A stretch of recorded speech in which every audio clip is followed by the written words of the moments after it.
So guys, make sure you stand till the end, because if you make one common mistake, you may end up spending thousands of dollars on parts diagnostics that you may need. Make sure you stand till the end, we will explain what it is.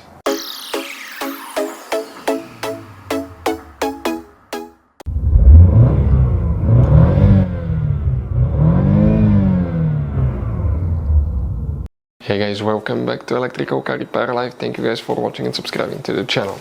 Today will be super helpful video to any of you having that Challenger, that generation here from year 2014 to year 2024. If you need to find where guys fuses, relays for the purge control valve are located, we'll explain that in this video. In addition, if you need to buy replacement parts and tools at a good price, we'll share the information in the video for your convenience. That way you do not waste money and time. So let's start on it now.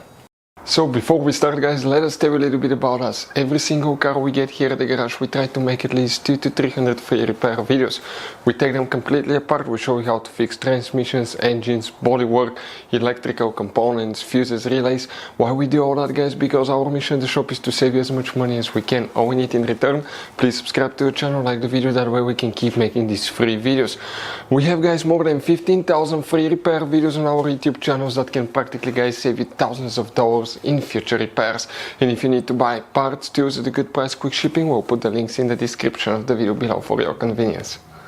So for the purge valve, which fuses and relays we need to check guys, we will demonstrate on this generation Dodge Challenger. By the way, if you want to see how to test purge control valve on a car, we'll have videos on our YouTube channels that will teach you how to do that step by step. Check it out. What we need to do now, we need to go ahead and lift the hood, open the hood, facing the car. Okay, that's your engine. It may be a V6, V8, it shouldn't matter. On the left side, that's the passenger side, you have a fuse box. Press the two tabs together and lift the cover up. Underneath you have that fuse box with a layout like this one here. Before we continue, let's explain quickly why it's always a good idea to test fuses and relays. It is guys very important to test fuses and relays. On those fuses you cannot clearly see if they're burnt or not, especially you can see in the JK's fuses as well. And if you guys assume, okay, let's say you remove a fuse, you look at it and you assume guys that it's actually a good fuse, but it's actually a bad fuse, sometimes you cannot clearly see that. What can easily happen guys at that point, you can put the bad fuse in and you start replacing parts and tools that you don't need to, so you lose your time, you lose your money to fix a problem that doesn't exist, when all we had to do is test the fuse and replace it. We'll put a link to a special video that will teach you how to test fuses, how to check relays very easily as well guys. So check it out, it will be in the description of the video below.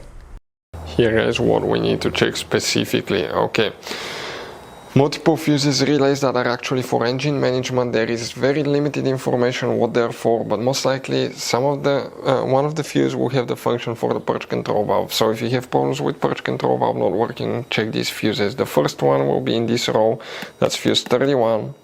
Then you need to check fuse number 34, 35 and fuse 37. Next you need to check relay 63. After that you need to open the trunk. In the trunk, lift the carpet liner up. Underneath you have the spare tire, that's the carburetor on the passenger side. Behind it is the trunk fuse box, that's a closer look. Again, push the tabs together and lift the cover up. Here you need to check relay 29, and some models may have relay 14 here in the corner that you will need to check on your Dodge Challenger as well. So guys, this Dodge Challenger has all kinds of different fuses and relays. Those could be really hard to find if you're in the middle of nowhere. We'll guys put a link in the description of the video below where you can get some spare ones put in the glove box, because one time we needed a spare, we couldn't find one and we were stuck in the middle of nowhere because of that guys. Hopefully the video will be helpful. Thank you guys for watching and see you next time.